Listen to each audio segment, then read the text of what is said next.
Selamat siang Tribuners, jumpa lagi bersama saya Adi Sasono, pemimpin redaksi Tribun Jabar.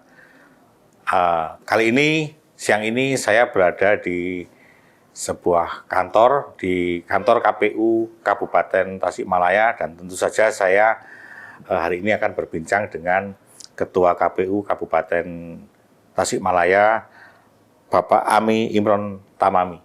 Ya. Selamat siang, Kang. Selamat siang. Sehat? Alhamdulillah sehat. Sehat. Gimana, Kang? Sibuk hari ini? Sudah mulai. Sudah mulai. Ya? Untuk tahapan pilkada sudah mulai dan ya. Kebetulan pemilu juga masih belum selesai. Oke.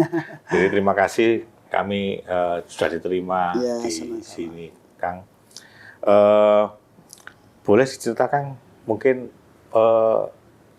hasil evaluasi pemilu kemarin sedikit mungkin bisa di-highlight. Ya untuk pemilu kemarin alhamdulillah kita sudah selesai dan alhamdulillah kita di Kabupaten Tasikmalaya tidak ada keberatan ke MK, Pak. Oh, aman berarti ya? Aman alhamdulillah. Kebetulan kita juga di pleno dan pleno kabupaten, pleno provinsi alhamdulillah berjalan dengan lancar, berjalan dengan aman. Tinggal kita ke depan perhitungan kursi dan penetapan saja, tinggal itu ya. Pemilu ya. Dan kita masih menunggu surat resminya dari KPU RI untuk melaksanakan itu. Tapi sebenarnya sudah ketahuan semua ya? Ya, sebenarnya sudah ketahuan sih, tinggal penghitungan aja, Pak. Itu kan harus melalui tahapan rapat pleno juga ketika perhitungan dan juga penetapannya. Kalau catatannya sih masih sama, mungkin PRD Kabupaten Tasikmalaya ini untuk angka partisipasinya tidak berapa kan? Yang terakhir 77 ya. Sementara yang lain sudah 80-an ya. Iya, kalau kita lihat rata-rata Jabar kan di atas 80 gitu ya. Sementara kita masih di bawah mungkin rata-rata Jabar dan juga nasional mungkin ya. Jadi mungkin itu PR salah satunya menjadi evaluasi kita untuk pemilu ke depan. Walaupun secara angka ada kenaikan dari pemilu tahun 2019, tapi tidak begitu signifikan, cuma sedikit. Apakah kira-kira yang jadi penyebab mungkin ini jadi masalah yang khas Kabupaten Tasik gitu? Kalau dilihat sih dari Kabupaten Tasikmalaya ini kan banyak perantau, Pak, yang keluar, yang keluar daerah, yang merantau gitu ya, dan tidak pulang waktu penyelenggaraan pemilu. Nah, ini yang menjadi PR kita gitu ya. Ke depan bagaimana kepedulian masyarakat untuk pemilu ini bisa pulang atau karena kan ada bisa pindah memilih gitu ya. Setidaknya mereka punya kesadaran untuk ke depan itu untuk mengurus pindah memilih itu, karena secara itu harus diurus untuk pindah memilih. Walaupun kita kemarin sudah dimaksimalkan untuk sosialisasi kepada masyarakat jika memang tidak bisa untuk memilih di Kabupaten Tasik karena memang keadaan seperti merantau, bisa mengurus surat pindah memilih gitu ya. Iya. Cuma surat pindah memilih itu kan berarti angka partisipasi ikut mana kayak gitu, Kang? Ikut sana apa ikut sini? Ya kalau sudah pindah memilih itu kan di DPT kita dipindahkan ke yang tujuannya gitu ya, sehingga kan angka pembaginya yang berkurang. Angka pembaginya berkurang. Jadi bisa naik. Sebenarnya apa yang menjadi kendala mereka untuk tidak pulang itu, Kang? Kalau sejauh itu sih kita tidak sampai ke sana ya, Apakah mungkin kendala-kendalanya? Merantaunya terlalu jauh sehingga? Ya, memang kebanyakan seperti itu, banyak yang merantau di suatu kecamatan ya. Kelihatannya di suatu kecamatan memang ada yang memang merantaunya emang jauh-jauh. Iya. Ada juga kan kalau kita ini di Kabupaten Tasikmalaya budaya pesantren gitu kan, itu biasa, dan itu ada juga yang memang belajar pesantren ke daerah-daerah lain. Oke. Mungkin ada strategi baru kemungkinan untuk pilkada ya, supaya menaikkan tingkat partisipasi itu. Ya, tentunya atau hanya mendorong orang pindah memilih itu. Ya, tentunya kita harus meningkatkan lagi sosialisasinya, terutama mungkin menggandeng para tokoh masyarakat yang ada di daerah-daerah supaya mensosialisasikan dengan baik dan mereka bagi yang khususnya yang tadi yang kita bicarakan itu bisa pulang dulu gitu ya untuk memilih dan menyalurkan aspirasinya itu ya. Kalau fasilitasnya begitu tuh apakah bisa Kang? Misalnya supaya mereka mau pulang, fasilitasnya itu ditambah gitu. Artinya kemudahan bagi mereka untuk apa namanya tidak pindah misalnya. Kan kemarin kan kalau pindah itu kan kalau sekarang 7 hari ya? Kalau yang sekarang sih kalau pilkada susah Pak pindah memilih kan sekarang daerah Pak. Daerah. Oh iya betul iya sih. Paling kalau yang satu Jabar yang pindah itu paling mungkin hanya bisa memilih gubernur aja gitu. Oh iya. Sekarang kan betul bupati sama iya. gubernur. Jadi intinya kalau sekarang sih lebih didorong bagi yang di luar kota juga didorong untuk pulang aja gitu ya untuk menyalurkan aspirasinya di daerahnya masing-masing karena kan kita pemilihan bupati sekarang kan. Iya betul. Nah, Kang, apakah gini dari sekian DPT ya daftar pemilih tetap berapa persen yang termasuk golongan Gen Z dan milenial?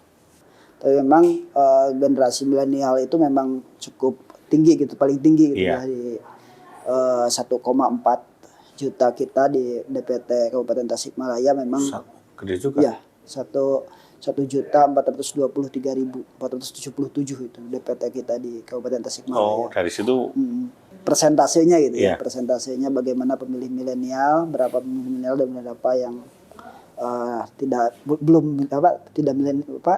di luar milenial itu gitu ya.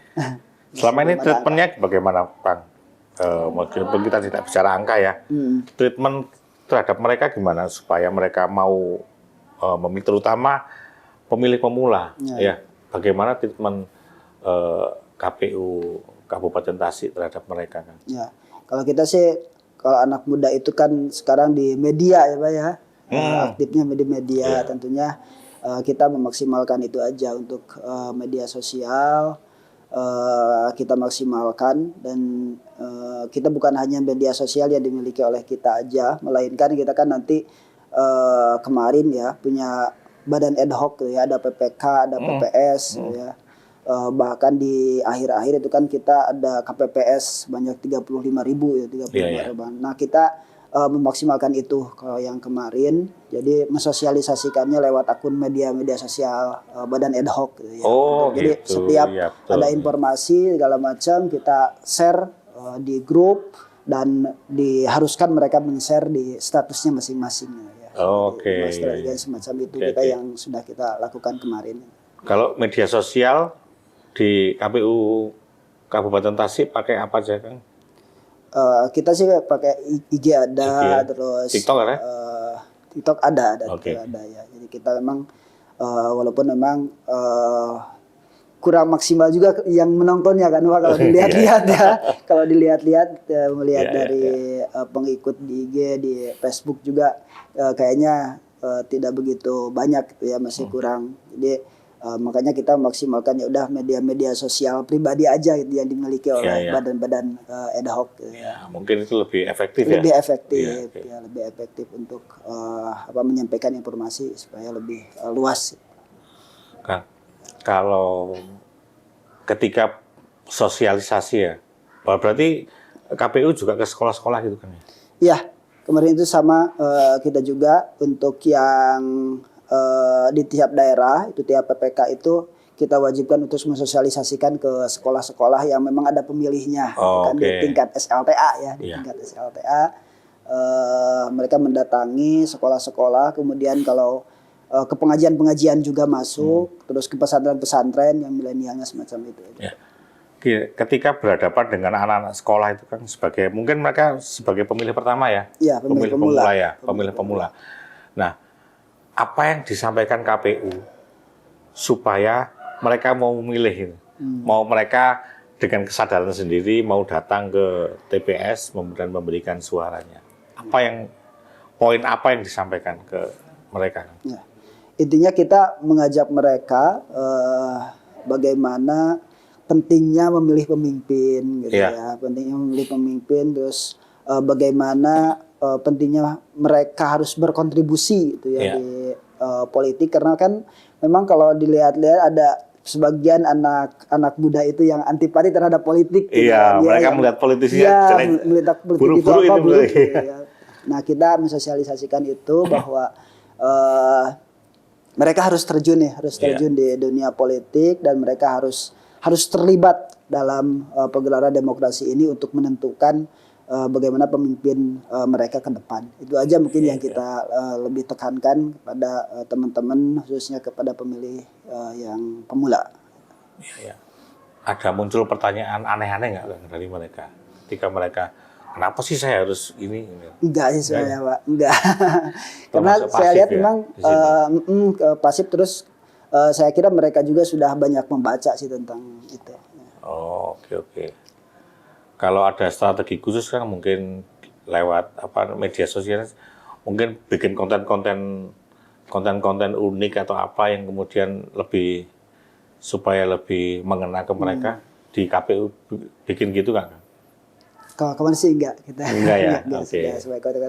Walaupun kemarin kita kan ada kirab juga ya, kirab pemilu kemarin itu yang keliling, dan kebetulan di kita itu termasuk yang lama. Berapa hari kemarin itu Pak? 15 hari ya. Termasuk Kabupaten Tasik ini yang lama itu Pak untuk kirabnya itu apa aja? Kirab pemilu itu sosialisasi ke masyarakat, dan itu juga kita langsung kegiatan-kegiatan seni itu di masing-masing kegiatan itu ya, supaya lebih unik lagi untuk supaya mereka juga merasa lebih dekat gitu ya. Iya, itu kita datang ke pasar-pasar, ke pesantren gitu. Pokoknya tempat-tempat pergempungan aja, ada ke ibu-ibu senam dan segala macamnya datangnya. Kang, ada nggak tantangan lain selain para pekerja yang di luar itu untuk pulang? Apakah ada tantangan lain yang muncul dari sini aja? Ya tentunya tantangannya kalau kita sih di Kabupaten Tasikmalaya, karena memang secara geografis mungkin Pak ya cukup berat juga gitu ya, di masing-masing kampung. Jadi memang tantangannya adalah di satu TPS itu masih ada pemilih yang jauh ke TPS gitu Pak, karena memang berapa kilometer? Ada sih yang sampai lewat jurang, lewat kali gitu. Seperti itu masih ada. Karena memang kan kita dibatasi untuk pemilih itu yang kalau yang kemarin 300 per TPS. Sementara misalkan di kampung itu ada kelompok bukan kampung ya, biasanya lembur gitu ya, lembur terpencil misalnya. Semacam itu kan tidak bisa satu TPS di sana. Sedangkan mereka terpaksa harus datang ke lembur sebelahnya gitu kampung sebelahnya, sehingga itu mungkin yang menjadi tantangan kita, sehingga mereka cukup jauh untuk datang ke TPS. Ya walaupun kemarin kalau saya dilihat-lihat sih tidak begitu berpengaruh ya terhadap kehadiran di masyarakat, tapi kita juga kan harus menjadi itu menjadi PR kita juga supaya tidak memberatkan juga terhadap pemilih khususnya, supaya untuk datang ke TPS. Ada nggak Pak bantuan dari pemerintah daerah untuk mempermudah itu sebenarnya? Misalnya kalau dia harus nyebrang sungai itu ada apa supaya mereka aman? Misalnya mereka harus naik turun gunung itu ada fasilitas apa gitu? Kalau kita sih kemarin di pemilu itu alhamdulillah didukung full gitu ya oleh pemerintah daerah khususnya. Dukungan-dukungan terhadap itu, walaupun memang kalau itu sih tidak begitu menjadi tantangan yang yang perlu dibantu gitu ya untuk karena masyarakat kan sudah tahu itu untuk mobilisasi, tapi kita kemarin lebih kepada seperti distribusi logistiknya distribusi logistiknya, karena memang wilayah-wilayah yang terjal, maka itu alhamdulillah kita dibantu oleh pemerintah daerah untuk mempermudah kelancaran kegiatan-kegiatan khususnya di pemiluan. Ini kan kalau kita bicara Tasikmalaya itu kan kita banyak harus bicara juga tentang komunitas-komunitas agamis. Betul. Bagaimana strateginya KPU Kabupaten Tasik terhadap itu, Kang? Betul sekali, kita ini kan hampir pesantren itu ya. Pesantren semua isinya, pesantren semua Di ini. setiap kecamatan itu sangat banyak dan kelompok-kelompok agama juga di pesantren-pesantren itu sangat banyak. Ya tentunya kita harus menggandeng itu, kita senantiasa selalu berkoordinasi khususnya dengan MUI ya pada ininya dengan MUI karena memang masih ada di kendali di MUI gitu ya. Nah kita bekerja sama dengan itu aja dan termasuk karena di tiap daerah itu memang banyak pesantren-pesantren, jadi kita juga menghimbau kepada semua jajaran KPU, PPK untuk semuanya. Jadi justru sosialisasi itu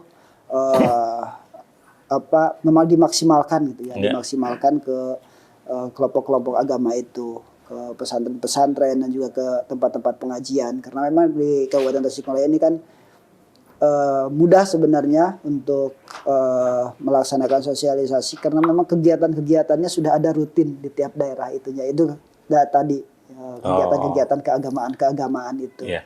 Artinya dari tingkat kontribusi kalangan pesantren terhadap tingkat partisipasi itu cukup tinggi atau bagaimana? Sangat tinggi ya, karena memang kita di banyaknya kelompok-kelompok agama dan juga pesantren-pesantren itu tentunya. Jadi sangat berpengaruh itu.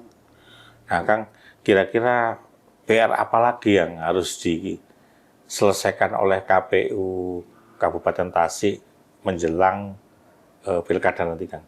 Ya. Selain itu tadi. Ya.